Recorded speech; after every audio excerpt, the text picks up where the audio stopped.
Well, friends, welcome back to Panel Chewing Pick of the Week.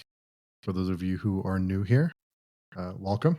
And returning listeners, of course, welcome back. We read our stack of comics for each week and we come and talk about them. We discuss our uh, our our thoughts on each one, and then at the end we have our picks of the week, our favorite of the week. And after that, we are reading the Chris Claremont run on X-Men. It is available on Libby and on Hoopla. So if you would like to read along with us, it's a free way to read along and have a good time. It is 2 issues a week that we're reading together. We come here and we talk about them after our pick. So if you would like to join us, I believe we're on issue, we'll be discussing, was it 107, 108 today? Yeah, 107, 108 today, and we'll do 109 and 110 next week. So if you'd like to join us, we'd love to have you. And yeah, so Jarrod, how are you doing? I'm doing well, thank you very much. Another good comic week. Yeah, pretty good week. Yeah, pretty good week.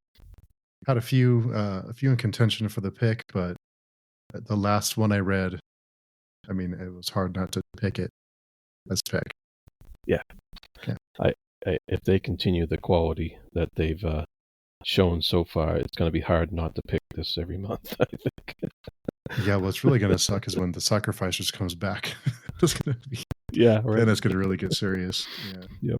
No, I had some pretty good ones this week. I don't think I had anything that was just a complete dud. Oh, wow. So that's good. But I did mention on the forum when I dropped by the comic book store yesterday because I had to pick up a copy of the book that we picked this week. And I asked one of the employees there just, randomly, how are the Absolute books selling? Just because I was curious, because I went to and I never really paid that much attention, but this time I was looking closer at all the stacks on the shelf. And all the Absolute books were, I don't know, 1 to 5 issues thick, and everything else was, I don't know, 10 to 15. You could tell the difference in the size of the stack on the shelf. And so I asked her, well, how are they selling? How is it doing? And she said they can't keep them on the shelves, that they fly off the shelves. Wow. That's amazing. I wonder if there's a limit on how much they can order of the issues. Because I know that was something back in the day when I used to work in a shop.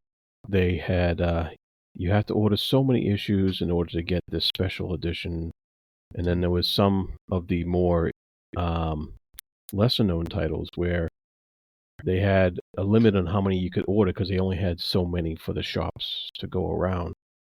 And I wonder if DC's kind of underprinting these because they didn't expect the demand that that they got, or something else going on. I don't know. I'm just throwing stuff in the air. Yeah, she said that. I think she mentioned Absolute Batman was like on the 8th printing run. Yeah. 8th edition. So, yeah, according to them, it's just flying off the shelf. And it made me wonder, I think people are craving something new, something fresh to get into, like a new beginning, a starting point, because it's hard to get into books that have decades and decades of continuity to understand what's happening. And I think the Absolute books, and to a certain extent the Ultimate books, the Marvel Ultimate books, are a good way for people like me who get annoyed when I can't follow along with some of this stuff because I don't understand, I don't really know history. So I think it's but at some point the Absolute books will get bogged down with continuity. And is it time to reboot it again? Is it time to start something new? So is it, I kind of wonder, because there's all these different books they print every month, and if the Absolute books are selling this much better, is it time to really evaluate strategy? Mm-hmm. Yeah. I mean, do we need 5 other Batman books? I mean, because you have a detective, you have, was it the werewolf one? You have main title Batman. You have Batman and Robin. Batman and Robin. You have Batman Gotham. What was it the other book? I forget what it's called. Yeah. Anyway, there's a ton. Yeah. So. Yep. I don't know. I mean, Wow. it kind of reminds me of a restaurant who doesn't want to change their menu because the same group of friends come, the same group comes for breakfast every week. And it's like, well, I can't change my menu because Sunday morning people come in and they love my pancakes, but no one else is really, no one else cares about your pancakes. So it's one of those things where the people who have invested decades into the Right. characters, you want to reward them for being, you know, Yeah. fans and customers, but at the same time, is it limiting your reach for new readers? Right. But my new customers hate my pancakes and they don't Yeah. come back, so.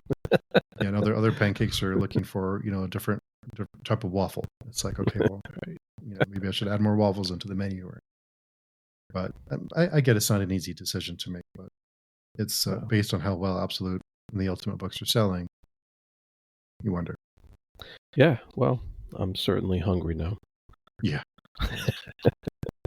I would love to get a comic book store owner or someone who's familiar with the business to talk to them about it, because I think it's fascinating Yeah, it to is. see.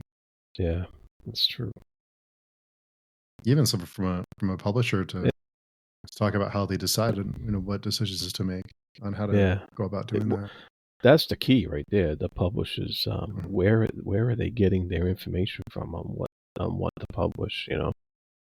Yeah, because I know the comic book owner I used to work for a long time ago. He was always frustrated when, like, if they went in the wrong direction in the X-Men, let's just say, then the person who was frustrated with that X-Men issue would drop all the X-Men's, so they wouldn't be buying 7 books instead of just dropping one. Yeah. And that was an issue that he was having, and then most of the time your diehard comic book fans would be picking up something else and they would be filling that in with other stuff. But there are some people who just like, yeah, I'm not buying X-Men anymore, and they were spending $10 less each week, Yeah. whatever it was. Yeah. It adds up for sure. Yeah. Yeah, it's really interesting. I wonder how that works. But if you're listening and you own a comic book shop, let us know. We'd love to talk to you. Yeah. I have to work up the nerve to ask my local shop's owner if I can talk to him. But one That'd of be these days I'll interesting. work Yeah. up the nerve. But anyway, so I guess we have a few books to get into this week. We Yeah. have one crossover. So the first one on my list is Absolute Manhunter 3. First, I think the art and the colors and the layouts, they're all great. The story is starting to make sense to me as someone who's not familiar with Manhunter at all, Martian Manhunter at all. So it is starting to come together, and it feels like a good and evil, almost like a devil on your shoulder type of situation with the white Martians. That it's it's kind of the evil and the green Martians are good, and kind of encourage you to do good things. Like each shoulder has a devil and an angel on your shoulder, and it's battle for to encourage people to do good or evil. So I'm not sure where it's going. I know enough that it's keeping me interested. Like I said, the art and the colors, I'll continue it just because of that. I hear people rave about this, and while it's good, I really like the first issue. It's still good. I'm not over the moon about it, but I still like it. So it's keeping me. But I kind of feel like this can go in a direction where I can kind of lose the thread a little too much as someone who's not familiar with it. But so far, I'm on the wagon. So hang on. Hanging on. Yeah, hanging on. All right. Cool. My first book this week is Minor Arcana, number 7, by Jeff Lemire, and he seems to have hired on a artist to help him out, keep this book monthly, I guess. So this month, it's illustrated by Letizia Cadronisi. Tough name. Sorry if I mispronounced that, but he definitely took on somebody who was able to either imitate his style or already had that style of artwork going for them. And So you didn't like lose anything really by from the artwork. I did notice that some of the characters that we were already familiar with, um, this artist draws them, I think, a little bit younger looking.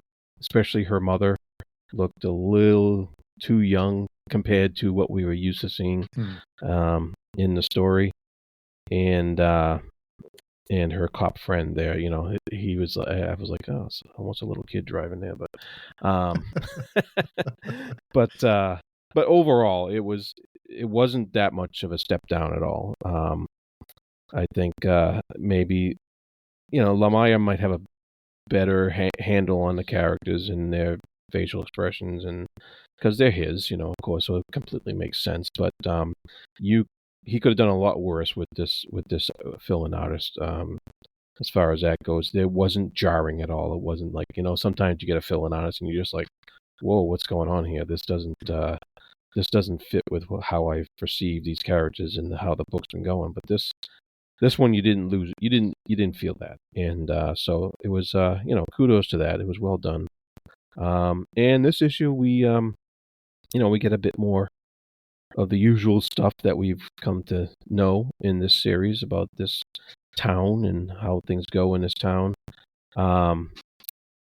But I think the key thing to take away from this issue is we get introduced to something in this one that kind of broadens the picture a little bit. And I think it was a good thing to see at this point, 7 issues in. It's a good thing to see that there's going to be an eventual bigger picture to this little town drama. Nice. Yeah, I was a little bit worried about the fill-in artist, but the other reviews I read, they mentioned that it wasn't jarring, that it was pretty close to the same style. I think it's hard to replace an artist when he's the writer. Like you mentioned, it's his world, so it's a hard act to follow. But I'm glad to hear that it's not too jarring. Yeah, that's pretty good. So, yeah, I did not get to that one this week, but next week for sure. All right, so the next one for me is Crush Depth number 3. This is by Mad Cave Studios. This is 3 of 5 for the first arc. I'm not sure if that's the whole run, but last issue I mentioned that the characters were too troubled over some pretty major things that were happening. Everyone seemed to be calm. That definitely did not happen in this issue. They seem to, the weight of those situations seems to finally kind of sink in.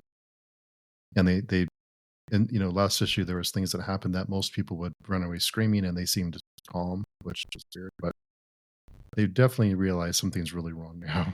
And the art, the art seems to took a step up for me.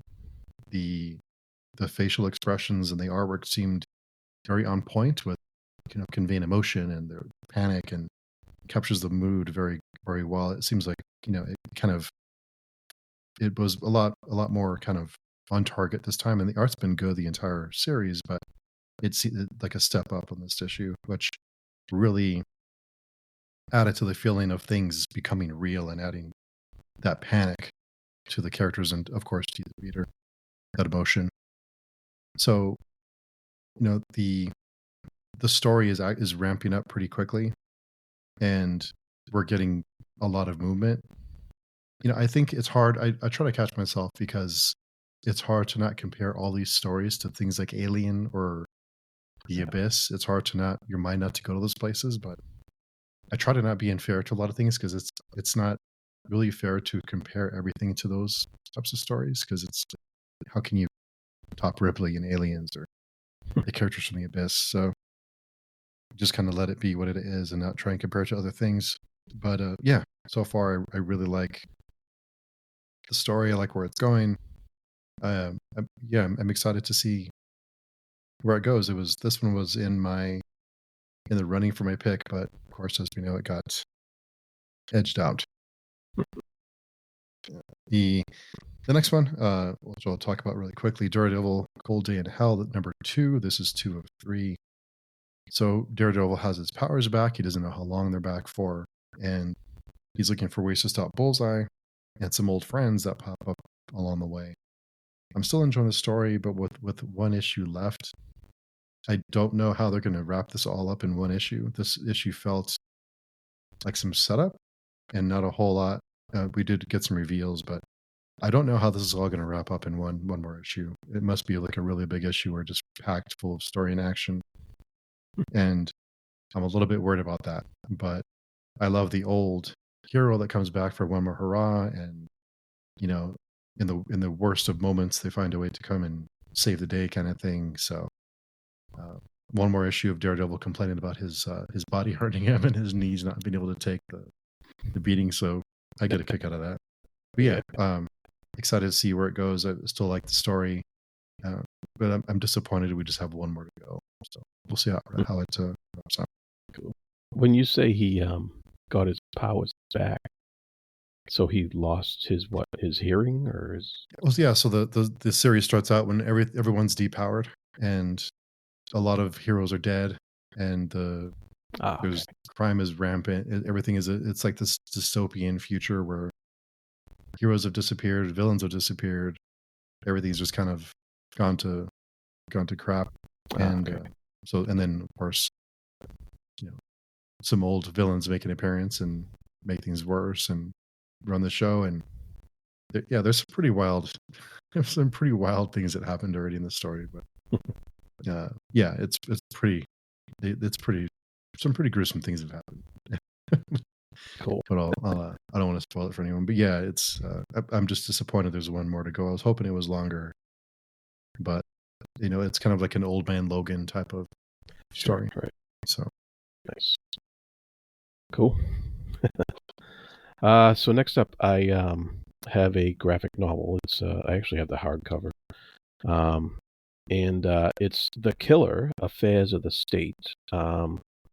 If anybody is listening to the last episode, I had the first issue of The Killer: Affairs of the State 2, and really enjoyed that, not realizing that I had missed a whole whole story before that. Not that I felt that I needed it to enjoy the first issue of part 2, but now I've read this hardcover collection of it was a 3-issue series that they collected into hardcover, but the single issues are very long. They're like 60 page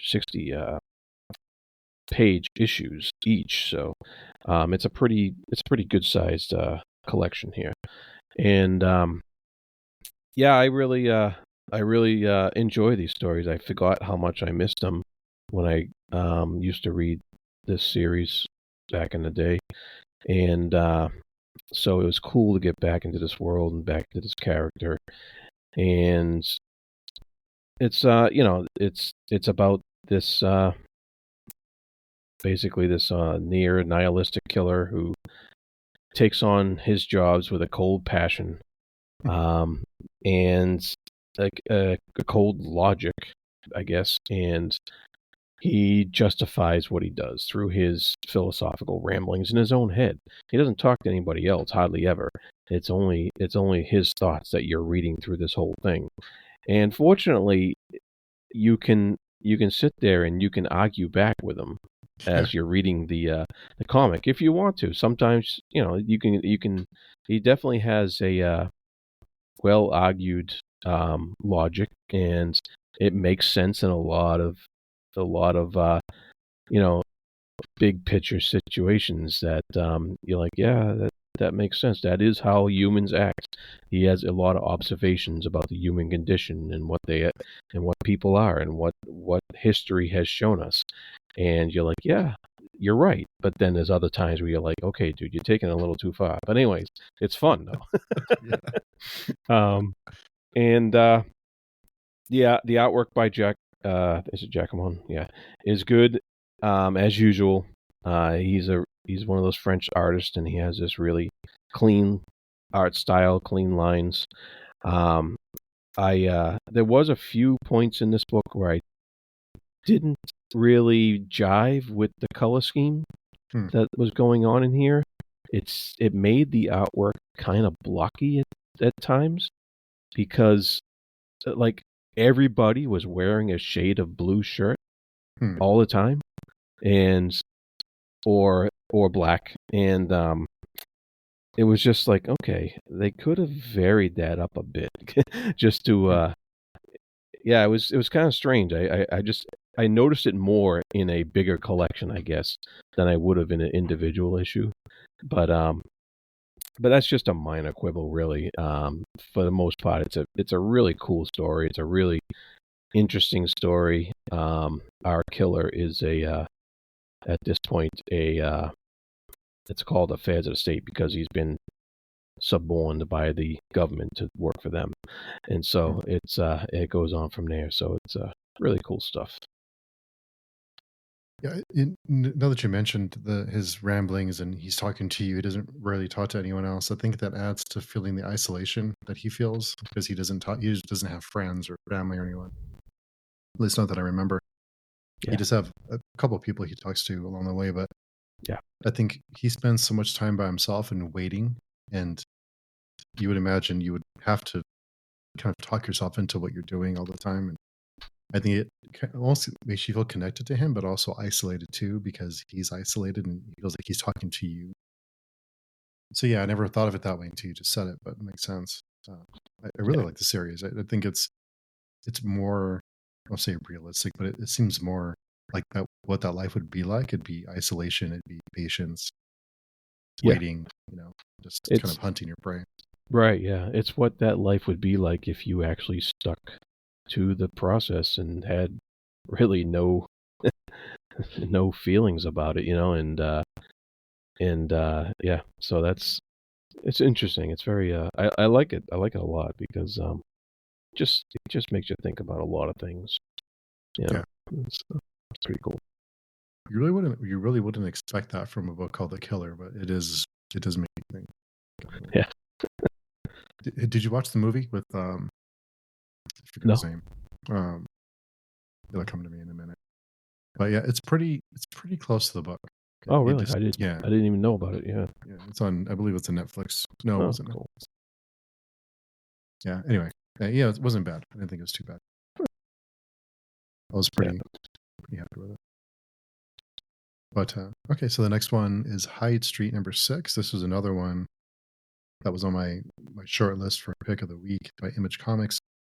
And this week we have a guest artist, Francis Partella, fills in. Now I miss Rice and his book and his art, but I gotta say Partella does a great job, and it's really really solid art, and it wasn't jarring at all. It is a different, not too different of a style. That probably helps.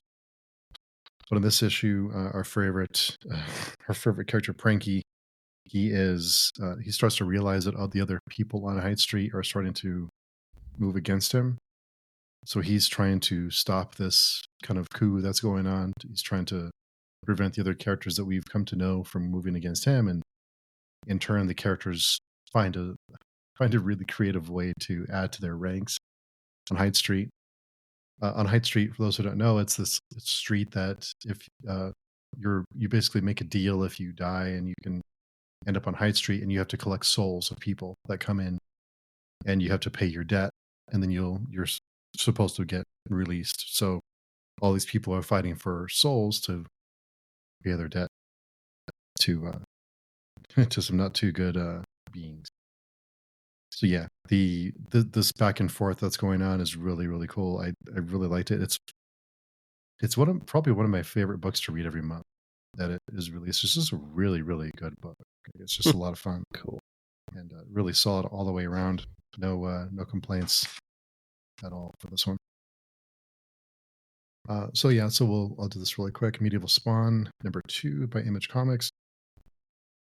I've pretty much given up on all the other Spawn books, and I decided to give this one a go. The first issue was fine. I liked the medieval setting. I'm a sucker for that. What can I say? This Spawn doesn't feel like a Spawn. It just feels like another person with armor on in this world that's going around and battling people. We do get a different perspective from another group that um, is in this world, so we're getting different kind of what's happening in different parts of the world. I'm still holding on to this one. Not a whole lot happened in this issue. A couple of things did, but not a whole lot. I'm still really like. I think the art's really clean and crisp and nice, but yeah, I just feel a little bit let down with the Spawn titles in general, and I don't know. I'll hang on for a bit longer. It's just the art's cool, I guess, but I hope things start to move a little bit. Yeah. Huh. That's been around, what, 30 years now?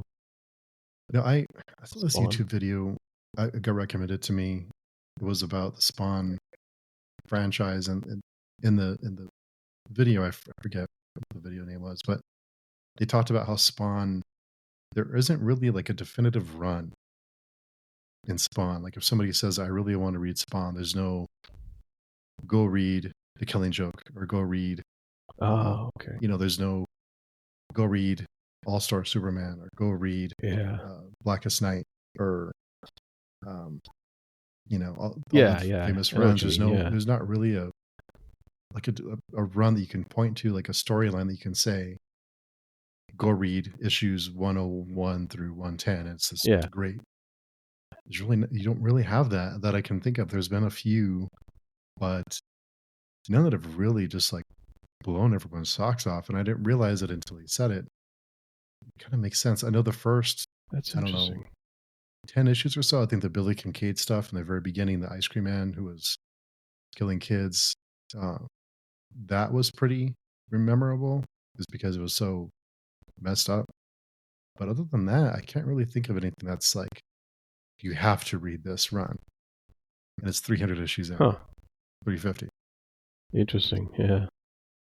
Yeah, that's interesting. Because, like, yeah, because you could always say, go read, the Dark Phoenix saga Yeah. for X-Men or something like that. Yeah. Yeah. That's cool. Yeah. Yeah, doesn't really have that, like a classic run. There's not like you know, Hmm. I mean, I'm sure fans of the series might be able to say, oh, this storyline was really great, but nothing that's really been celebrated over the years. There's not really a character defining run, like a storyline that's really like, you have to read this to understand it's a great run. Hmm. Alrighty. Well, I have next up The Blood Brothers' Mother, #1, by Brian Azzarello and Eduardo Rizzo from Distillery Comics. And I remember these guys back in from 100 Bullets when they were working on with Vertigo, DC Vertigo. And I remember that series. I have, I think I got like all the graphic novels of that. But so I was interested in checking this out, and yeah, it's about this guy let out of a Mexican prison, and he hooks up with his posse, and he this is in the old Western times somewhere, and he goes after. He's looking for his girlfriend that he knew before he went to prison, and turns out she's married to somebody else. So things only get worse from there, of course. So As it they was normally very do. Yeah. it was very Azzarello and Rizzo. If you're familiar with their work on 100 Bullets, you're gonna be like, yep, this is them. This is this is the type of work they do. Rizzo has this way of drawing the bastard into bastards in comic books, and he you can tell that everybody is somebody that you are not gonna like. You don't want to piss off, and that's just the way he draws them, and he does it. He does it in his style, and it works for for the type of story and characters that these guys are putting out.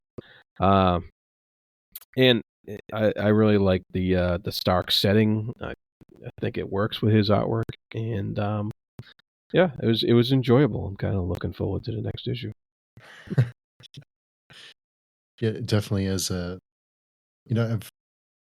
it's funny how the old West can be romanticized sometimes as this, there's all these different things going on. There's exploration, there's people expanding across the country, and then there's also all the things that come with that. with all the the genocide and all the crime and the dangerous this frontier that's just like lawless. So it's interesting how you have two very different sides of that time period, and this definitely leads into the violence and the lawlessness. Yeah. And number 2 was on my list this week, but I'll hold on to my thoughts for it, and we'll talk number 2 next week. Oh, cool. Since you'll be Yeah. reading number 2. Yeah, and just you know, this was a little bit shorter than some of the other Distillery comics, and I'm not sure if it came out originally as like a regular comic size, or do you know if it was magazine size or not? I think it was a Distillery book from the beginning, if I remember right. Oh, okay. All right. But I think it was not as long as most Distillery books. So Yeah, very cool. Looking forward to it. So we have one more before we get to our pick, which is The Pale Knight, number 1. This is my Mad Cave. So in this one, a knight returns home, only to find that his home has been ravaged by the Black Plague and the Black Death plague, and he comes back to find that his people it's been devastated by the plague, and he's also haunted by the things he's done and the things that he did in battle and not in battle. So he's dealing with all these different emotions and all this regret, and it. I wasn't sure what I was expecting. About halfway through, it started to get a little. I started to wonder, okay, where is this going? And the artwork isn't. It's fine, but I think the shading on it's a little weird. It's like it seemed. I don't know. The shading kind of bothered me a little bit because it's like dots instead of just being like shaded. If that makes any sense. So it wasn't like the art's not bad. It just I was back and forth on it, but I was kind of a little over halfway thinking I'm not sure that this is for me, and the end of the book really does kind of kick off the story. The first issue was a lot of setup, but I think it's going to be interesting to see where it goes from here because the last few pages really set us up for the rest of the series. And while I wasn't a huge fan of the artwork, it did do a good job of setting the atmosphere and kind of put you in the mood and give you a feel for this type of story. So the story and the art really do match. So it did grow on me. So I'll continue reading this one and I'll see where it goes. But so far, I mean, I was on the fence and the last few pages were hooked me. So I'll continue with this one. So with that said, it is time for the pick of the week. The unanimous pick of the week. Yeah. First time in a while, or has it been a little bit? A little bit. Yeah, it hasn't happened too many times. So. No, I can't remember it happening. Yeah, I think Mike and I had this, 2. But yeah. Cool. Yeah, planets aligned. Yeah. Well, Assorted Crisis Events, number 3 from Image Comics. And I didn't think anything was going to ever top number 2. And I can't say it did top number 2, but it definitely is in the discussion. It equaled it, I guess.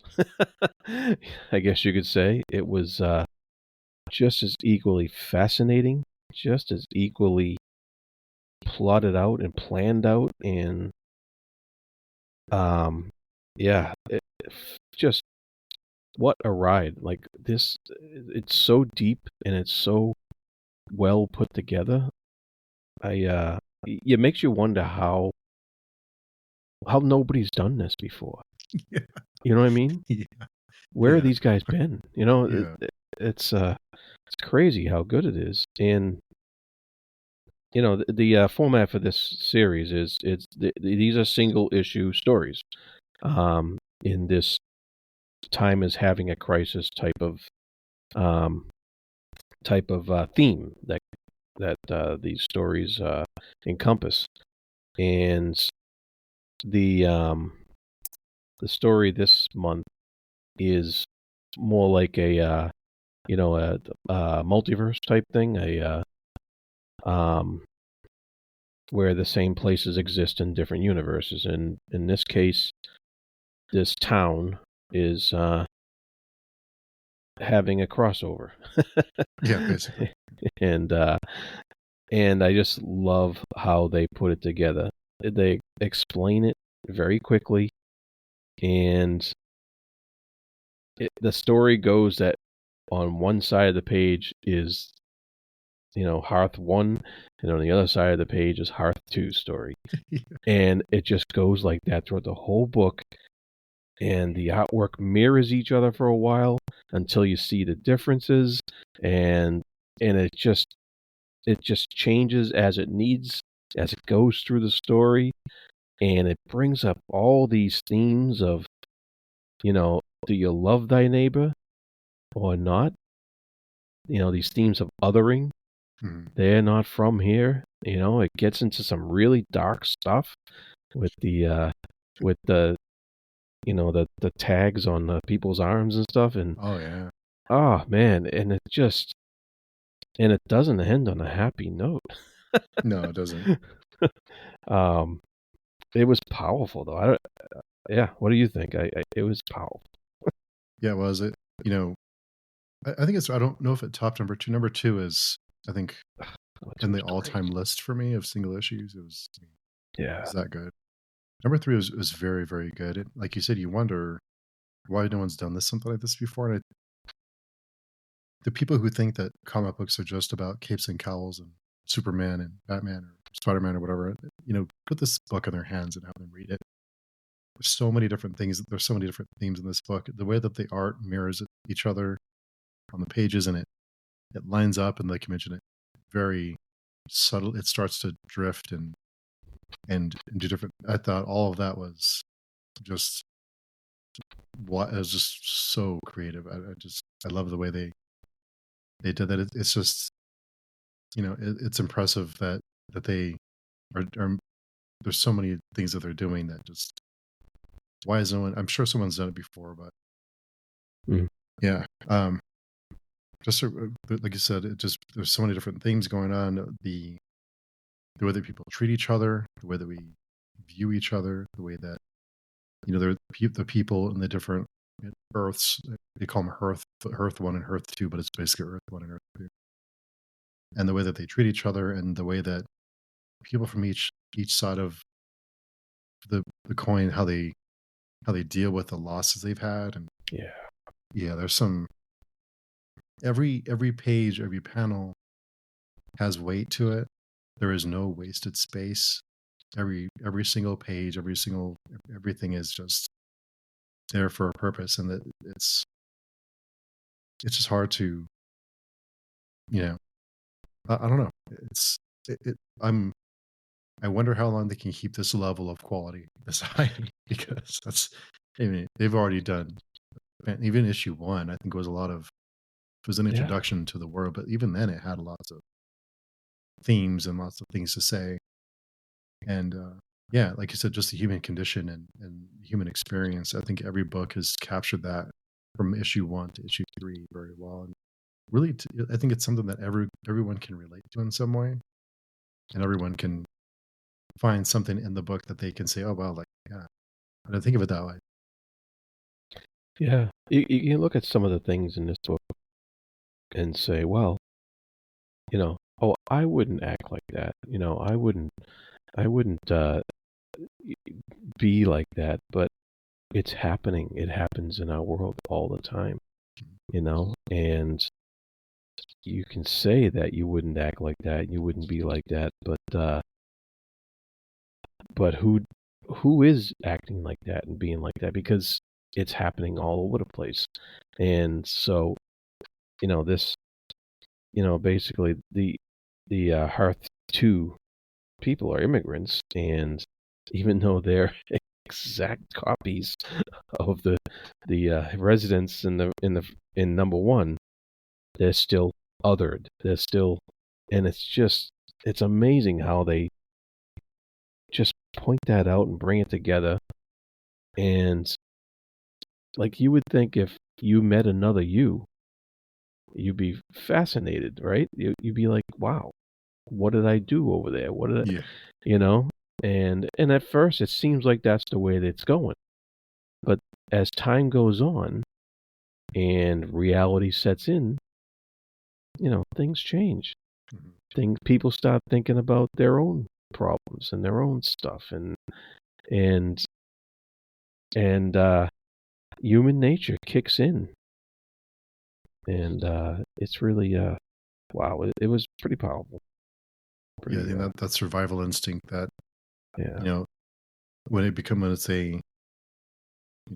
starts becoming more and more serious. I think people, you want to think that people would help each other in disaster situations, and it does happen. Yeah. But you'd wonder this extraordinary circumstance of how long that would last, if they would continue helping each other when it's a mirror image of you, or you and your family, or you and whoever you're with. Because we're all people, we're all the same generally, but look at the Middle East, and you just like, wow. Yeah. Just I mean, it's you can't say enough good things about the series. It's wild. Yeah. All the different. I'm not sure how the award, or the different awards that go on, or how they find the nominees, or how they vote on them, or whatever. But I'm assuming this series is going to have a few awards this year. Be a shame if it didn't. And while I enjoy the other, the other books we're reading. I mean, I like all the, Absolute Superman. I dig all that stuff, but all that's fun. But you read something like this, and it really does stick with you. Yeah, just absolutely. A different experience. Yeah, pick of the week. So, on to the X-Men run that we're reading. I believe this is 107, 108. X-Men number 107. Yes. Yeah. Last time we left off, saying how confused we were, and it seems like in the first page or so, everyone's like, "What the hell has just happened?" It's like, okay, yeah, it wasn't just us. Well, it just kind of reaffirmed that I think 106 was a fill-in, because this kind of picks up where 105 leaves off. Yeah. They went through the portal, and now they're on the other side of the universe, and they're immediately thrown into this battle to try to rescue the Princess Lilandra. And I found it interesting that like we were talking earlier, and you said when Wolverine lost all his clothes and he ends up stealing the other guy's suit, which was pretty hilarious. But Nightcrawler teleports with another person for the first time, so that was a little interesting little thing there. I think I liked how the Starjammers, so they shut up. Everyone has this big grand introduction, and they have, I am so and so, and it's funny. The name is in like really bold, like colorful letters, and it's endearing. Going back and reading these, but it is. Yeah, they show up. Jean Grey finds out who the Corsair really is, and we know that he's Scott Summers' father, but I think she confirms that at the next issue. So the Starjammers kind of show up. They kind of save the day. The X-Men were pretty much defeated by the Shire Imperial, what do you call them? The personal guard or whatever. Oh, yeah. And, we find out there's like a civil war going on in the Shire Empire, and Lilandra was on the losing side, and her brother is trying to find this ultimate cosmic power. And something that goes on in the Marvel universe a lot, of course. yeah. But Yeah. yeah. And then we got this cosmic blink, and like it flashes back to Earth, and everybody's like, "What happened? What happened?" Yeah. It's great. Yeah. It's just, I forgot how cosmic they get in the X-Men. I remember some kind of cosmic things happening, but I don't remember it being this, the different warring sides, and I don't remember it being this kind of in depth. Yeah. Yeah. But the interesting thing here is issue 108 was the introduction of John Byrne as the artist. And I really love his artwork. I followed him quite a bit back in the day when he was a lot more active on a lot of different stuff, and always liked his artwork. Always really loved it. So I'm excited to get into more issues because he takes over and from Cockrum. And then Cockrum was good. Yeah. But I really love John Byrne's artwork. Does Cockrum come back at some point, or is it Byrne for a while? I think that's it for him for a while, because at the end of issue 108, there was a little dedication to Dave Cockrum from Chris Claremont for helping him get these characters off the ground and stuff like that. Oh yeah, because I remember him. I remember him being an artist later, but I don't remember when in the run. But I remember him coming. I thought he comes back, but I have to look it up. Yeah, I'm not sure when, or if he came back to the X-Men, or if he did something else or whatever. But yeah, and I love the flashback to the Earth, and you get the Wasp, and she's like, "Oh, Hank, hold me," and she's like scared and stuff. It's like, really? She's one of the Avengers, and she's just doing that. And I think Wolverine throws somebody. I forget who he throws. And it's just all the dialogue, and like I don't think so, Mister, and all that kind of just. It's funny to go back and read it. Yeah, it is. Yeah, and this Phoenix enters the sphere, and so she's starting to show off some of her power and stuff like that, and then she, I guess, a little kumbaya through the power of friends. They overcome the problem there, and The power of friends.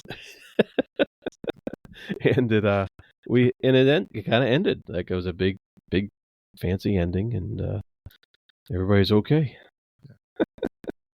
Yeah, we are starting to kind of. You get the feeling like the whole Phoenix power. You're starting to feel like it's a little bit it's untamed. It's there's lots of mystery surrounding it. That you get the feeling like it's powerful, but Jean isn't really in control of it either in some way. So it's really an easy feeling of what is his power and what does it really mean. Of course, later we'll find out more about that. But Yeah. And she, there's a couple of instances where she's thinking, "Oh, this is great," and like it looks like she's going to get out of control, but then we're not quite there yet.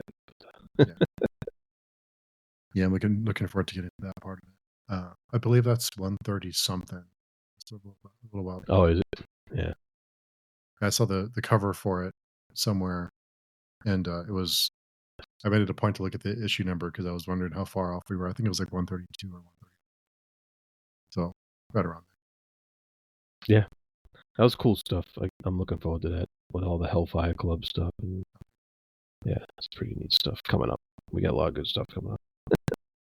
I believe they just relaunched. There was a Giant Size X-Men #1 this week. I didn't read it because I heard lots of bad things about it, but I read that they went back and they retconned some things. So they changed some things. Oh, really? Yeah. So I was told to stay away from it, so I did. Yeah. But yeah, it's it's silly. So it's silly sometimes, but it's funny because it's like the dialogue and some of the story.